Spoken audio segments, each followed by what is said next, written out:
The US birth rate is 1.7.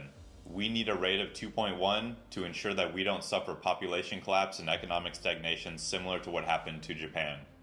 Bringing the best and the brightest from around the world here will ensure our continued prosperity and avoid population collapse. To accomplish this, I will discuss the 7 policies that I will support if elected to Congress to help reform and expand our legal immigration program. Number 1, increase the number of H1B visas for highly skilled workers. The cap right now is only 85,000. Back in the early 2000s, we had passed a law to increase this over time to 195,000, but it's now back down to 85,000 because that law expired many years ago. We need to increase this number to 250,000 or more. These are doctors, engineers, programmers, and other highly skilled professions, people that we want to have in our country and ensure our continued prosperity. Number 2, increase the number of green cards given for people with a proven track record of contribution. Right now we have a cap of 140,000 employment-based green cards that we give out every year, but we are getting several times that number of applications. We need to increase this number to 400,000 or more in order to ensure that the people we're bringing here for highly skilled jobs on H1B visas will stay in our country instead of taking their skills back to their own. Number 3, remove country caps for green cards. Having these caps in place effectively turns our legal immigration program from merit-based to race-based. It's essentially another diversity, equity, and inclusion program based on the country that people are coming from instead of the skills that they are bringing to our country. For example, about 70% of the H1B visas given out of the 85,000 per year are coming from the country of India. That means we're giving 60,000 H1B visas to Indians, and yet, because there's a country cap of just 7% of the 140,000 green cards that we're allowed to give out, that means we can only give green cards to 9,800 of those people every single year. If we're bringing in 60,000 and only allowing 10,000 to become permanent residents, that's creating a massive backlog, and that backlog is now 1.1 million for the country of India. These people are here working in technology, engineering, and medicine, and are making hundreds of thousands of dollars and paying taxes on that money into our system, and may never become a permanent resident or citizen of the United States. Some of these hardworking people are the doctors who are taking care of you and your kids and your parents and grandparents.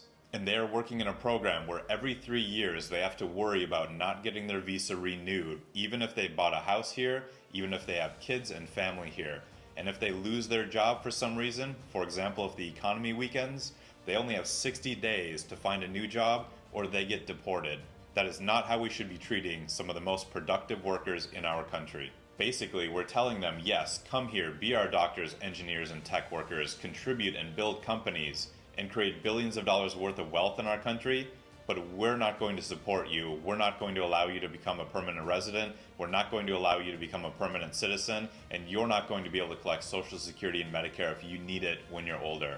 Yet at the same time we have these policies in place, we are allowing millions of unskilled, illegal immigrants to just walk across our border, are providing everything for them to the tune of $450 billion per year and increasing, and are now talking about just granting them permanent residency status. This is the policy that our current lawmakers in Congress and our president are supporting, and I will do everything I can to fight to correct the situation. Number 4, increase the cap for family-sponsored green cards. Right now, we have a cap of 7% of all the green cards can only go to family from a given country. For the exact same reasons as I just talked about giving green cards to Indian Americans, we need to increase the cap for allowing them to bring their husbands and wives and children over here as well. Number 5, create a startup company visa program.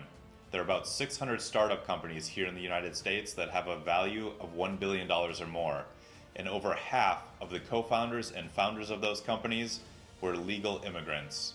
Those are exactly the kind of people we want to come to our shores and stay here to build value here in the United States. Number 6, create a transition visa program for students who come to our universities from abroad to obtain degrees in science, technology, engineering, and math.